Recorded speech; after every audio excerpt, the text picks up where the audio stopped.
My dear viewers, welcome to my channel Shri ji coaching class. आज हमको UP board class 10 अर्थशास्त्र जो बहुत इंपॉर्टेंट, इसमें से बहुत क्वेश्चन बनते हैं। देखिए, विकास का महत्वपूर्ण घटक है आय। तो बिना इनकम के हम विकास नहीं कर सकते हैं, आय के बिना विकास नहीं।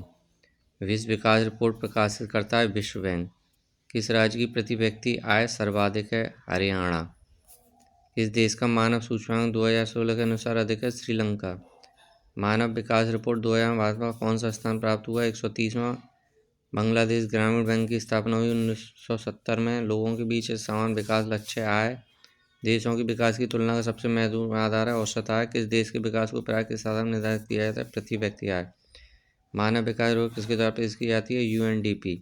भारत के किस राज्य में साक्षरता दर सबसे अधिक है? केरल। और ये बहुत इंपॉर्टेंट क्वेश्चन है। मानव विकास सूचकांक का संक्षिप्त नाम क्या है? एसडीआई। देखिए, भारतीय अर्थव्यवस्था के क्षेत्र ऐसे 3 क्षेत्र होते हैं: प्राथमिक, द्वितीय, तृतीय। प्राथमिक क्षेत्र आप इस तरीके से याद कर सकते हैं, जो भी कच्चा चीज़ होती है, जैसे कृषि है, खनन है, ये सब प्राथमिक में आते हैं। तो खनन देखिए किस क्षेत्र के अंतर्गत आता है? प्राथमिक। और जो निर्माण का काम होता है वो द्वितीय में, और जो सेवा का काम होता है वो तृतीय में। तो एक वस्तु का अधिकांश प्राकृतिक प्रक्रिया से उत्पादन कहा जाता है प्राथमिक। देखो, प्राकृतिक और उत्पादन प्राथमिक। अब देखिए, सेवाएं किस क्षेत्र के अंतर्गत आती हैं? तृतीय क्षेत्र में। स्वामित्व के आधार पर क्षेत्र को कितने में विभक्त किया जाता है? 2। सार्वजनिक राज्य क्षेत्र किस पर है? उद्यमों के स्वामित्व पर। विनिर्माण किस क्षेत्र से है? द्वितीय क्षेत्र। जिसमें निर्माण होता हो किस क्षेत्र में श्रमिक माल का उत्पादन नहीं करते हैं? तृतीय क्षेत्र में। भारत के कितने प्रतिशत रोजगार के प्राथमिक क्षेत्र में? 21%। और उद्योग को किस क्षेत्र में सम्मिलित किया जाता है? द्वितीय क्षेत्र में। मुद्रा और साख विनिमय कम से कम कितने पक्षों की आती है? आपको पता ही है। वस्तु विनिमय प्रणाली जब होती है तो 2 व्यक्ति होते हैं उसमें।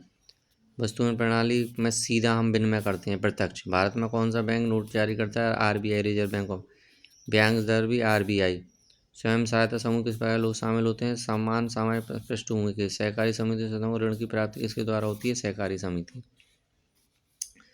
भारत में आर्थिक उदारीकरण की शुरुआत हुई थी 1991 में। आपको पता है, जब भारत में बहुत ज़्यादा क्राइसिस हो गए थे इकोनॉमी, तो मनमोहन सिंह की सरकार ने जब गोल्ड रखकर शुरुआत की थी, तो उदारीकरण हमारा हुआ था। उदार कौन थे? बहुत थे, मनमोहन। तो 1991। बहुराष्ट्रीय कंपनी उद्देश्य लाभ कमाना। विश्व व्यापार में भारत की साझेदारी 1%। आया सबसे बड़ा जो होता है वो पेट्रोलियम।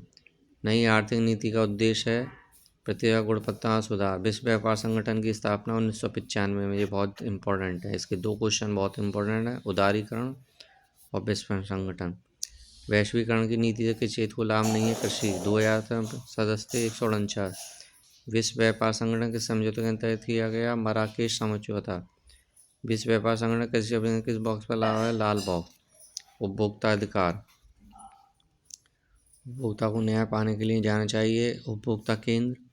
सेहत करती समय कौन सा देखना चाहिए? Egg mark. 24 दिसंबर को किस रूप में मनाया जाता है? राष्ट्रीय उपभोक्ता दिवस।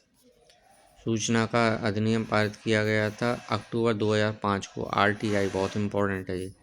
एग मार्क के लिए प्रमाणित चिन्ह है खाद्य पदार्थ, यानी एग खाना इस तरह का। वर्ष 2005 में सरकार ने पारित किया सूचना का अधिकार अधिनियम। Thank you very much.